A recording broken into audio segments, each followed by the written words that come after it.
Para español, el día de hoy es muy importante que entendamos el concepto o la palabra narración. La palabra narración significa o se refiere a la manera como contamos una historia o cualquier tipo de cosa.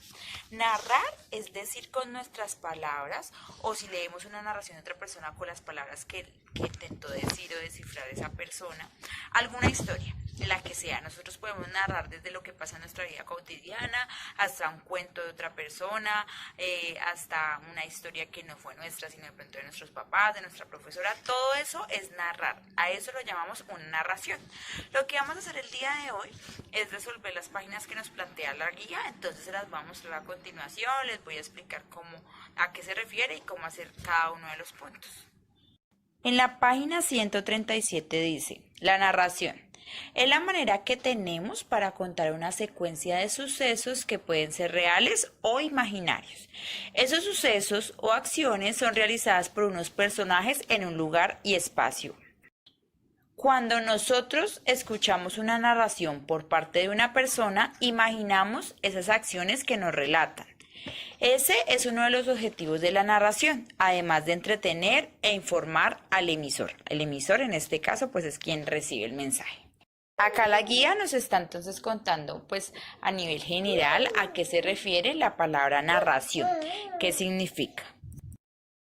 Acá empieza la actividad que debemos desarrollar. Dice así: actividad. Realiza una narración de tu último fin de semana y realiza los dibujos que te ayuden a narrar mejor tus días libres.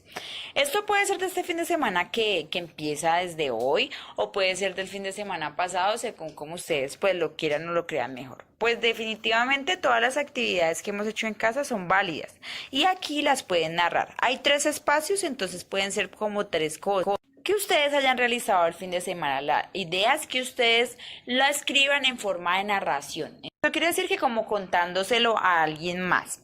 Hay 3 momentos. Está el número 1, el 2 y el 3. Pueden narrar 3 actividades o 3 historias diferentes que hayan hecho el fin de semana. Y en los cuadritos donde no hay línea pueden hacer un dibujo para acompañar esa narración.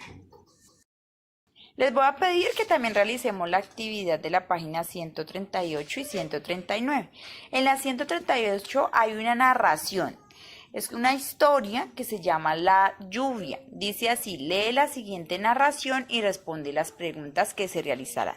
Entonces la idea es que ustedes muy atentamente lean esto, ustedes primero solitos, luego que sus papás o quien les ayude a hacer las tareas se las ayude a leer para que ustedes comprendan mucho mejor. Y después, por favor, responden las preguntas de la página 139. Dichas preguntas son: ¿cuántos personajes tiene la historia? ¿Cómo se llama la niña de la historia? ¿Con qué alimento aprendió a contar a la niña? ¿Por qué se puso a llorar la Margarita? Y finalmente hay un cuadrito donde dice: dentro de la narración encontramos un elemento muy importante, el tema, el cual es el concepto sobre el cual gira la historia que se cuenta. Este concepto suele ser abstracto, es decir, algo que no podemos tocar, como por ejemplo el amor, la amistad, la envidia, la ira, el heroísmo, entre otros. ¿Qué quiere decir esto? El tema es como en torno a qué concepto gira la narración. Entonces, por ejemplo, si yo a ustedes les estoy contando qué hice el fin de semana, obviamente tocaré los temas de las actividades que hice. Ese será el tema central, las actividades del fin de semana.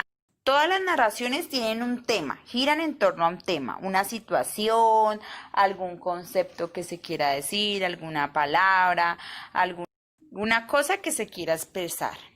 Y esto del tema es algo, decían que abstracto, quiere decir que es algo que no se puede tocar, o sea, el tema es algo que sabemos que existe, que debemos incluirlo en la narración, que gira en torno a una narración, pero que es algo que como el amor, los valores y demás, no podemos nosotros tocar. Al igual que la narración las podemos contar, las podemos escribir. Entonces, pues básicamente esto de la narración es contar algo, una situación, un sentimiento, narrárselo a una persona. Esas pueden ser reales o pueden ser imaginarias y se pueden, pues, se hacen con la intención de informar o de entretener a alguien más. Por favor, entonces solucionen estas 3 páginas. Cuando terminen, pues me cuentan, me envían fotico.